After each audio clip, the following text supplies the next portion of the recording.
कर्नलगंज थाना क्षेत्र में 18 वर्षीय युवती की रेप के बाद हुई हत्या का पुलिस ने खुलासा कर दिया है। युवती के साथ रेप कर हत्या किसी और ने नहीं बल्कि मृतका के बॉयफ्रेंड ने की है। इसके साथ ही उसके शव को ठिकाने लगाने में सहयोग करने वाले उसके साथियों को भी पुलिस ने गिरफ्तार कर सलाखों के पीछे भेज दी है। लेकिन अभी कई ऐसे सवाल हैं जिसके जवाब पुलिस के पास ही नहीं है। पुलिस उन सभी सवालों की छानबीन में जुटी हुई है।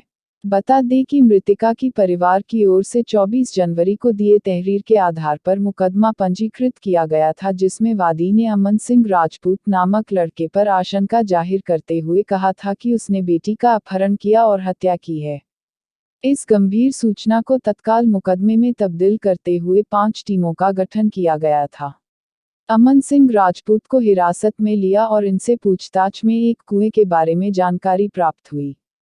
कुएं के पास जाकर पुलिस की टीम फायर ब्रिगेड और एसडीआरएफ के अथक परिश्रम करके 24-25 जनवरी की मध्य रात्रि में ही उस लड़की के शव को बरामद किया। मृतका के शव का वरिष्ठ डॉक्टरों के पैनल से पोस्टमार्टम कराया गया।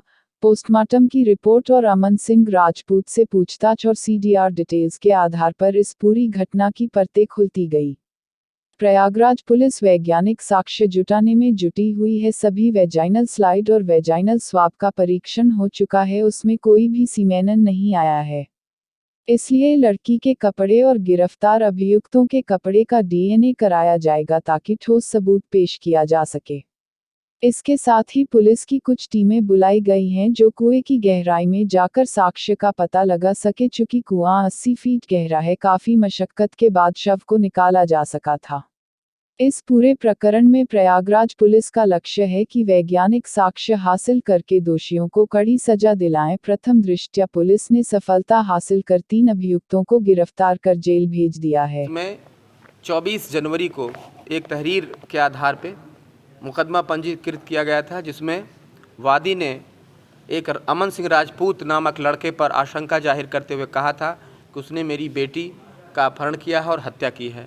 इस गंभीर सूचना को तत्काल मुकदमे में कन्वर्ट करते हुए 5 तेजतर्रार टीमों का गठन किया था। इन टीमों ने बहुत ही रिकॉर्ड टाइम में अमन सिंह राजपूत को हिरासत में लिया और इनसे पूछताछ में एक कुएं के बारे में जानकारी प्राप्त हुई। कुएं के पास जा कर के हमारी पुलिस टीम, फायर ब्रिगेड की टीम, एसडीआरएफ की टीमों ने अथक परिश्रम करके 24-25 जनवरी की मध्य रात्रि में ही उस लड़की को बरामद किया। दुर्भाग्यपूर्ण था, उसका शव बरामद हुआ और उस शव की बरामदगी के आधार पर पोस्टमार्टम रिपोर्ट किया गया। पैनल से पोस्टमार्टम हुआ है, उसमें रिपोर्ट आई।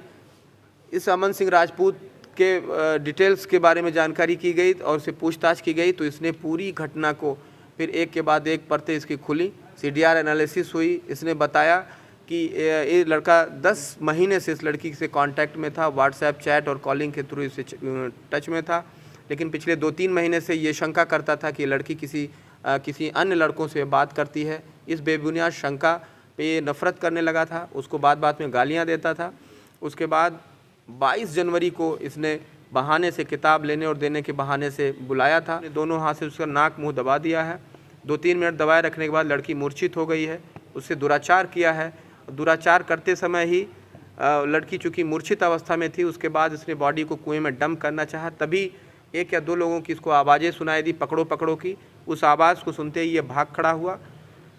वहाँ से जा कर के इसने अपने 2 साथियों, दीपक यादव वाला है और निखिल कनौजिया, जो बॉडी को डिस्पोज करने की नीयत से कुएं के पास गया है। बॉडी ऑलरेडी वहाँ पे नहीं थी, वो कुएं के अंदर थी। वहाँ पे एक स्कूल बैग पड़ा था लड़की का, उसको उठा करके उन्होंने कुएं के अंदर फेंक दिया है। इस तरह से साक्ष्यों को छुपाया है, किसी को और पुलिस को सूचना नहीं दी है। इस तरह के गंभीर अपराध में जो मुख्य अभियुक्त है अमन सिंह राजपूत, वो दफ़ा 364, 302, 201, 376 आईपीसी के तहत उसको माननीय न्यायालय के समक्ष भेजा जा रहा है। जबकि इसके साथियों की चूँकि उन्होंने सूचना छिपाई है और साक्ष्य को छुपाने में, नष्ट करने में इसका अपराधी का मदद किया है, इसलिए दफ़ा 201 आईपीसी के तहत इन दोनों अभियुक्तों दीपक यादव और निखिल कनौजिया को भी माननीय न्यायालय के समक्ष भेजा गया है। अभी इसमें डीएनए मिलान की कार्रवाई प्रचलित रहेगी, क्योंकि अमन सिंह राजपूत के बयानों के आधार पर इसने दुराचार किया है और 1 या 2 लोग की आवाज़ें और इसने वहाँ पे सुनी आते हुए, इसलिए उसको क्लियर करने के लिए डीएनए मिलान की कार्रवाई अभी जारी रहेगी, आ जाएंगी। सभी वेजाइनल स्लाइड और वेजाइनल स्वाब का परीक्षण हो चुका है, उसमें कोई भी मानववीर या सीमेन नहीं आया है।